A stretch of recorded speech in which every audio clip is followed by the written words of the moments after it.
How to best protect your hands in boxing. Hello and welcome to Fit to Box. I'm Coach Simon, and here on Fit to Box I bring you all things boxing equipment. Today I'm going to talk about all the different types of hand protection. So in boxing you need to protect your tools, you need to protect your hands, not only the knuckles but also those small bones in the back of the hands and also your wrist. And there's a whole plethora of equipment out there to help you achieve that. Now the first thing is, in everything you do as a boxer, you need to protect your hands. And the first thing I will say is we've got a sign here which is the most ignored sign in the whole of the gym, and even some of the squad can't resist and start punching the bags. Okay, so what I would say is, if you are doing that, stop doing that. What a shame that would be is if you was to hit a bag and it to hurt your hand or your wrist in some way, which means that you can't do your boxing for a series of weeks or months. In fact, if you hurt your hands, it may be your hands are never going to be the same again. So we need to protect the tools. Second to that, of course, is always make sure that you have got a good glove. Not only have you got hand wraps on, but you've got a good glove with good protection in the knuckle area and good protection in the wrist. And you'll have to keep an eye, especially in that knuckle area, that it has still got adequate protection. The more that you use it, the years and years that you use it, there will become a point when you'll have to change those gloves because the protection will have worn away. Okay, so my recommendation is always Mexican stretch hand wraps. Okay, so like these here from Box Raw, and what you're looking for, these are 4.5, and as you can see from that, you can see 4.5 meters, and they've got that little bit of stretch. I never like herringbone hand wraps. Herringbone are very sort of just stiff.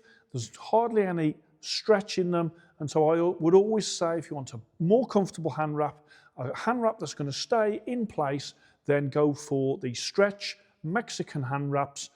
If you're an adult, 4.5 meters is what you are looking for. If you're, say, a teenager or got smaller hands, 3.5 meters would be good for you. Again, sometimes with women and smaller hands that the women have got, 4.5 is a little bit too long, so 3.5 is perfect for that. Then, of course, you've got kids. Kids can have 2.5 meter hand wraps or 1.5 meter hand wraps. If a child or a small teenager with small hands is trying to put on 4.5 meters of wrap, it is too big. So try to have a look either at 1.5 for really small hands or 2.5 for sort of kids when it comes to their hand wraps. You'll be able to get a much better hand wrap to suit the size of their hands. You can also have knuckle pads underneath the hand wrap, and that gives extra support to those people that need across your knuckle and the punch surface. And there is various knuckle pads out there that will do that job. You can, as with anything, you can go to town when it comes to the price. You can go cheap or you can go expensive. I am putting some examples on the screen of some good ones that I like, and so obviously you can sort of look them out as well. But yeah, some people do like not only a hand wrap but also a knuckle guard as well.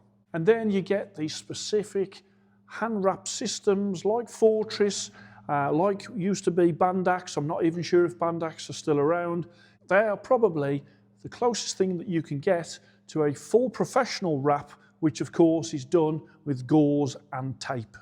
You can also get the types of hand wraps whereby they've got a knuckle pad attached to the wraps, and again, you can really get some great protection from those. Then you get the glove type ones, the ones where you just slip them on like a glove. They've got some knuckle protection, a little bit of sort of wrist protection.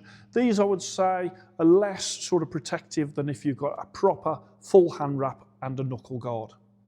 When you've got your gloves on, make sure that you get someone, if they're lace, make sure that you get someone to tie them correctly, because that lace is helping the wrist of the glove. So if you've got a glove that is quite soft in the wrist, the laces will definitely firm that up if you are tying them correctly.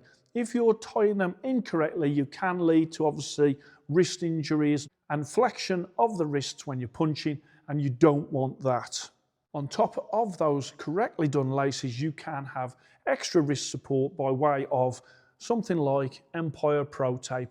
And the reason I say about Empire Pro Tape and their glove tape is because I like the fact that you can put this on any of the gloves. When you take it off, it doesn't damage the gloves. Also, another thing is if you've got specific bag gloves, if they're the type of bag gloves, the small bag gloves, perhaps the ones without the thumb, which look like they've got very little wrist support, that's all about correct punch technique. Okay, so you don't have to go hell for leather in those at the start. You are making sure that you are punching with the correct part of the glove, and also that your wrists are strong enough to work the bag in those bag mitts. And I always think it's a great idea to get that fundamentals of punching properly. That will prevent you having injuries to your hands and wrists as well. Also, again on screen, the boxing hand grenade have got their sort of fist loaders that go in this part of the wraps. A great injury prevention tool that boxing hand grenade do sell. The same company, Boxing Hand Grenade, also do a pre-rub for your hands and also an after balm that goes on your hands as well. So if you're really taking it to that nth degree of looking after your hands, then Boxing Hand Grenade provide the warm and cool hand massage rubs. And if you're a professional, I would fully expect you to either be having your hands taped up with tape and gauze for your training sessions, or you'd have hand wraps on, and perhaps on top of your hand wraps, actual tape over the hand wraps as well, just to make sure that you've got the most protection as a pro that you can get. So you need to really limit the damage that your hands are taking through all of that hard training. And so to finish off, just for this now, I'm going to just quickly show you once again the Fit to Box way to put hand wraps on. I always have the loops like that, and what I do is I go 1, 2, 3 round the wrist like so. These are Sting 4.5 meter hand wraps. I go once around the thumb and over the back of the hand. I then go once around the thumb and go to the little finger there, and then across the knuckles, and I go across the knuckles once, twice, and then 3 times across the knuckle, and then I start to come across the back of the hand where those little bones are, like there. I go through that little finger and then to that forefinger, and as you can see, I'm creating that cross at the back of the hand. I then go to the middle finger, to the forefinger, that cross again. So I'm back here to this anchor point here by the thumb, and then one more goes through that forefinger and the middle finger there. And what I do is I go the other way and I bring it round just once across the knuckles, and then I start to come down at the back and I'm pulling a little bit firmer now to lock it all in, and then right the way around to where the Velcro is, and then I tidy that up there like so. Okay, and then in that position I clear the palm.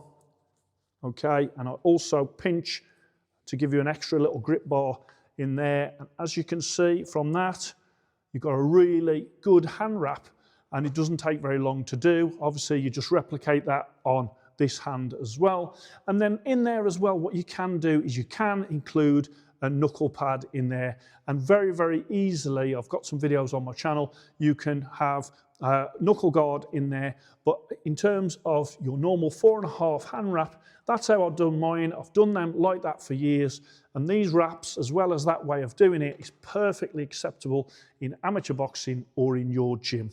What I would say is make sure that you always try to get a system, whether it's my system or another way of doing hand wraps, so each time you're doing the same way on this hand, you're doing the same way on this hand, and so it's consistent, and you're not sort of putting gloves on and you've done it a different way and it's uncomfortable. You have to take your gloves off and you have to re-wrap. You want it to be in that position so that you can do your workout and your hand wraps are doing what they need to do, which is protect your hands and not to sort of be too tight.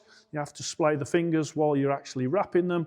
You don't want to wrap them where your fingers are together. And you want to make sure that they're very comfortable, and all they do is increase your punching power and the support for those little bones in your hand. I hope you enjoyed that. I've quickly just gone through all the different bits of hand protection out there that you can buy. Your hands are so important when it comes to boxing.